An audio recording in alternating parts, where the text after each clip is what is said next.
The storm hit so suddenly that Rowan Hale never saw anything like it in all his years of driving deliveries through the mountain passes.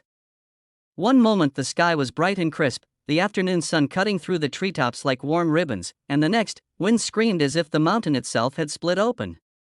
Rowan gripped the steering wheel of his old truck, feeling the tires skid over sleet that hadn't existed 5 seconds earlier. The world blurred in white. A fallen tree crashed across the road, the trunk slamming down just feet ahead. Rowan jerked the truck sideways, heart pounding, his thoughts instantly jumping to his little daughter back home, waiting for him with her crayons and bedtime stories. He barely managed to stop the truck before the engine sputtered out, steam rising from under the hood. With visibility gone, the temperature sinking fast, and the mountain road impossible to navigate, he realized he had no choice but to abandon the truck. He spotted a small emergency cabin through the storm, its wooden frame barely visible, and forced himself forward through the icy wind, not realizing that someone else was already stranded inside. Before the story continues, viewers, if you believe in kindness, redemption, and second chances, please like, comment, share, and subscribe to Kindly Tube. It truly helps the channel grow and allows more heart-touching stories to reach people who need them. Rowan pushed the cabin door open with numb fingers, letting in a blast of cold air. The moment he staggered inside, he froze, not because of the warm glow of the small emergency lantern, but because of the woman sitting against the wall, hugging her knees, her expensive coat dusted with frost. He recognized her instantly, though he had never expected to meet her face to face. She was Mira Lockridge, the notoriously brilliant and intimidating CEO of Lockridge Ventures, the same woman whose company contracted his small delivery service. Rowan felt out of place instantly, as if he had stepped into a world he didn't belong to, but Mira didn't look like the powerful corporate giant people wrote articles about. She looked human, cold, exhausted, and afraid.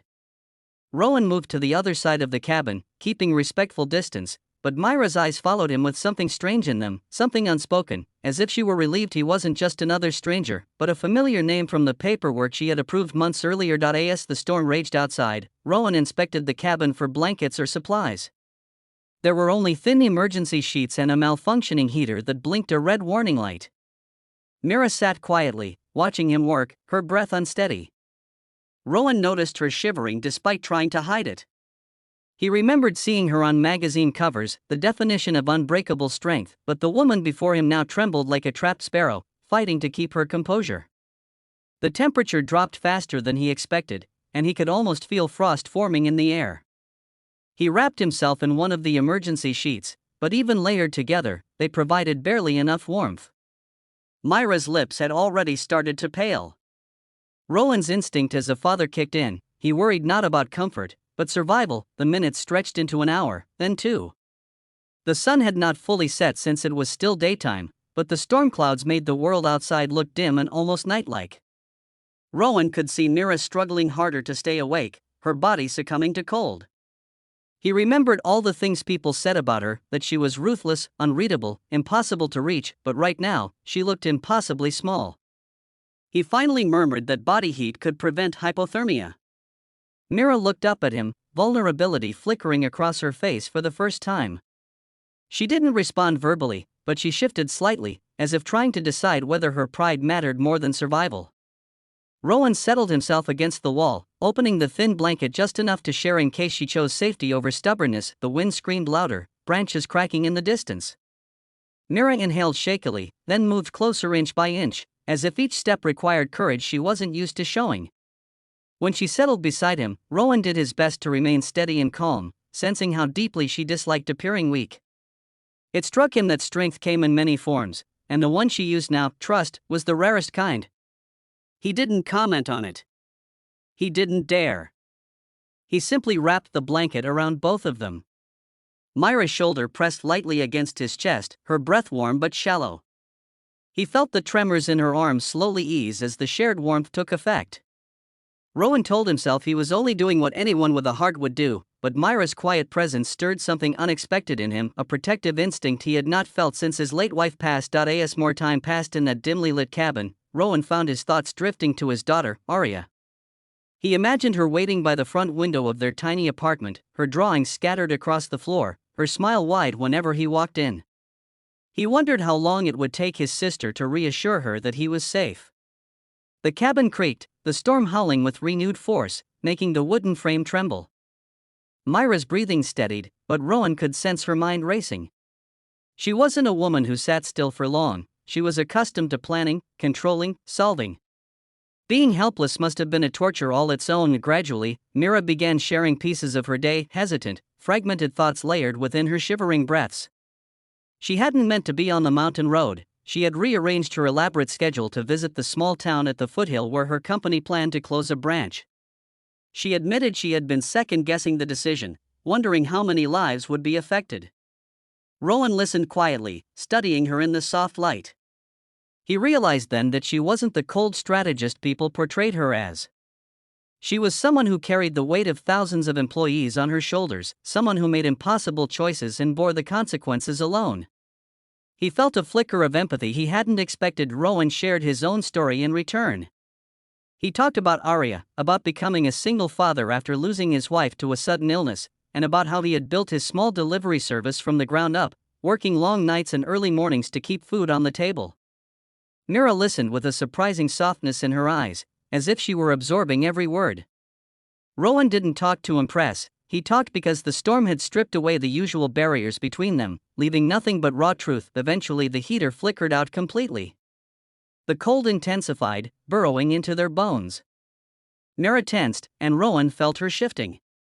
She leaned slightly closer, her voice barely audible but clear enough to change the atmosphere of the cabin entirely. She asked if she could slip under his blanket more fully, not out of comfort or fear, but because the cold was becoming unbearable. The request startled Rowan, not because of boldness, but because of the deep sincerity behind it. He adjusted the blanket without comment, allowing her to settle closer. There was no romance in the gesture, no dramatic tension, only two people trying to stay alive. But the closeness created a fragile connection, one shaped by vulnerability. Hours passed slowly, each minute marked by the crackling storm outside. Rowan felt Myra relax against him, her guarded nature melting little by little. She whispered about her childhood, how she grew up without warmth in her own home, how success became her only shield, how she built an empire but lost pieces of herself in the process. Rowan didn't try to fix her pain, he simply listened, understanding that sometimes being heard could heal more than any solution. She, in turn, whispered that Rowan reminded her of the kind of steadiness she had never known, a presence both gentle and unshakable. When the storm finally began to weaken, a soft glow drifted back into the world outside. Sunlight pierced the clouds, illuminating the snowy forest in a shimmering brightness. Rowan stood slowly, his muscles stiff, and peered outside. The sky was clearing. They were safe. Myra stood beside him, brushing frost from her hair, her gaze distant as if she were trying to process everything that had unfolded. Rowan expected her to snap back into her CEO composure, to walk out without a word, leaving the cabin and the vulnerability behind. But she surprised him. She thanked him softly, her voice filled with an emotion she rarely let anyone hear. She said the cabin had changed something inside her. Rowan believed her. When help finally arrived and they were escorted down the mountain, Myra stayed close to Rowan, her eyes tracing him with unspoken gratitude. In the days that followed, Rowan assumed the strange bond they had formed would fade, swallowed by reality. But instead, Myra reached out. She visited his small office, met his daughter, and offered support, not out of pity, but out of genuine admiration. She also reconsidered her decisions at the branch, choosing compassion over profit. Rowan didn't expect any of it, but he found himself drawn into a friendship with her that deepened over time. Weeks later, as Rowan tucked Arya into bed and felt a warmth he thought he had lost years ago, he realized the cabin hadn't just saved them. It had given him hope again. Myra, too, found herself visiting more often, discovering that kindness wasn't weakness, it was strength. Their bond grew naturally, gently, reshaping both their lives. As viewers, if this story touched your heart, please like, share, comment, and subscribe to Kindly Tube. Your support helps keep these emotional stories alive. Before we end, I have one special request. See